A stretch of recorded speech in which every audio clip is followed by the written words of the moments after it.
ये जोश में होश खो बैठना कई बार सुना होगा ना आपने लोगों से कि यार जोश में हो अच्छी बात है लेकिन होश मत खो बैठना। मतलब संभल कर रहना। एक्साइटमेंट है, एनर्जेटिक हो, यंग हो, वो सारी चीज़ें अच्छी है, लेकिन इसका मतलब ये नहीं है कि कुछ ऐसा रिस्क लो जो या फिर कुछ ऐसा काम करो जो तुम्हारे लिए नुकसानदायक हो।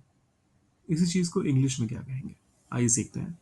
शुरू करने से पहले चैनल पर अगर आप नए हैं तो सब्सक्राइब कर दीजिएगा। ये आपके लिए फ्री है, मेरे लिए बहुत बड़ा इंकरेजमेंट। और साथ में आपकी इंग्लिश लर्निंग जर्नी, जैसे मैं हमेशा कहता हूँ, उसको यहाँ पर हम काफ़ी हद तक सिंप्लीफाई करने की कोशिश करते हैं। कोशिश ये रहती है कि आप हर रोज़ सीखें बहुत कुछ, और वो भी ऐसे छोटे छोटे क्लिप्स के माध्यम से।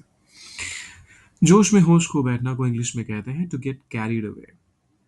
To get carried away.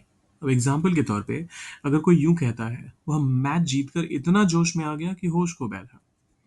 He got so carried away after winning the match that he lost control. He got so carried away after winning the match that he lost control. होश खो बैठा, he lost control. अब देखिए यहाँ पर he got carried away after winning the match, इतना भी कहेंगे तब भी चलेगा, क्योंकि ओवरऑल जो मैसेजिंग है यहाँ पर वो यही तो है कि जोश में आकर होश खो बैठा। और इसी चीज को गेट कैरिड अवे का इस्तेमाल करके आप ट्रांसलेट करते हैं इंग्लिश में। So he got so carried away after winning the match. Sorry, यहाँ पर फिर ये ध्यान दीजिएगा कि सो का इस्तेमाल नहीं होगा। अगर आपने सो का इस्तेमाल किया तो फिर आगे एक क्लॉज लगाना मैंडेटरी हो जाएगा। So he got so carried away after winning the match, तो फिर आपको बताना पड़ेगा कि क्या हुआ उसकी वजह से। कैरिड अवे होकर उसने ऐसा क्या कर दिया, तो दैट ही लॉस्ट कंट्रोल।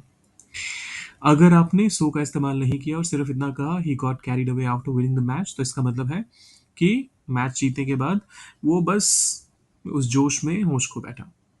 तो दोनों तरीके सही हैं अपने अपनी जगह पे। दूसरा एग्जाम्पल आता है, राज इन बातों में इतना बह गया कि सारा प्लान बिगाड़ दिया। Raj got carried away in the conversation and ruined the plan. Raj Raj बातों में इतना बह गया, Raj got carried away in the conversation, बातों में बह गया, got carried away in the conversation, और सारा प्लान बिगाड़ दिया, एंड ruined द प्लान। उसे जरा सराहो, अच्छा जरा सा सराहो और वो जोश में बह जाता है। He gets carried away with even लिल प्रेज। वो भावनाओं में बह जाता है, गेट्स कैरिड अवे, जरा सा सरा हो तो with even a little praise. He gets carried away with even a little praise. अब ये लास्ट वाला आपके लिए है, कभी कभी मैं भी जोश में बह जाता हूँ। क्या कहेंगे इसे इंग्लिश में, सोचिए जरा। डालिए इसका ट्रांसलेशन इंग्लिश कमेंट सेक्शन में, और जाने से पहले सब्सक्राइब, लाइक और शेयर करके जाइएगा। मिलते जल्दी।